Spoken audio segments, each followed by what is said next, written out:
Bu günlərdə 11-ci kolonda cəza çəkən bir dostumu ziyarət etməyə getmişdim. Orada təsadüfən qarşıma çıxan bir nəfər məni illər əvvələ meyxana meydanlarının qızğın çağlarına apardı. Keçmişə səyahət etdirən adam Rəşad Dağlı idi. Artıq 2 ildir ki, buranın sakinidir o da. Səbəbi də hamıya məlumdur.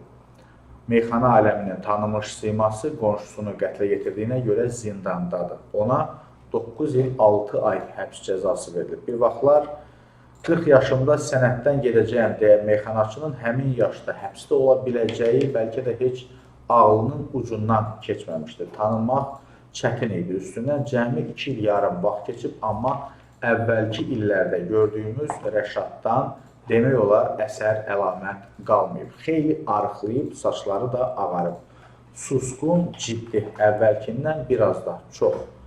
Şair, Allah qapını açsın, çox sağ olun, Allah köməyiniz olsun. Aramızda belə bir qısa diyalog keçdi, yanına gələn vardı.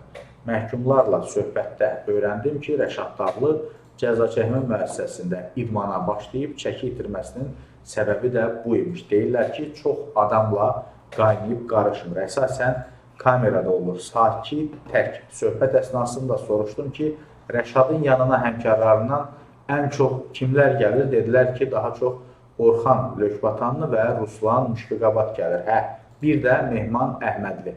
Bu an xatırlayıram ki, məhkəmə dövründə də adı çəkilənlər hər prosesdə iştirak edirdilər. Bəs Baləli deyə maraqlandım, öyrəndim ki, Baləli ilə Pərviz Bülbülə əvvəllər daha çox görünürdü. Ya da bəlkə mənim həm söhbət olduğum məhkum onu əvvəllər daha tez-tez görürmüş.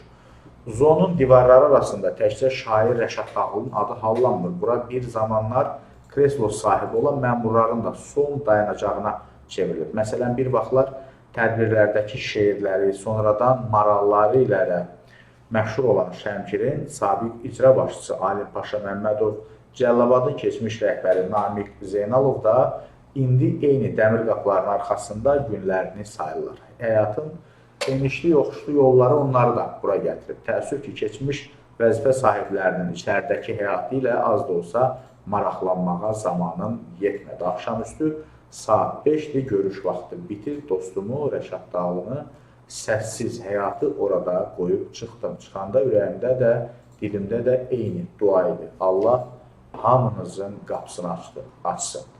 Bax, bu maraqlı və təsirli yazıya görə həmkarımız Qafqaz İnfo saytının əməkdaşı Sahil Ağasəlimə təşəkkürümü bildirirəm və bu materialdan həm də öyrənmiş olduq ki, dəyərli izləyicilər, demək ki, Rəşad Dağlının elə indi də yanına ən çox Ruslan və Orxan gedir, digərləri isə, belə deyək, daha az-az görünməyə başlayıblar. Bax, belə bir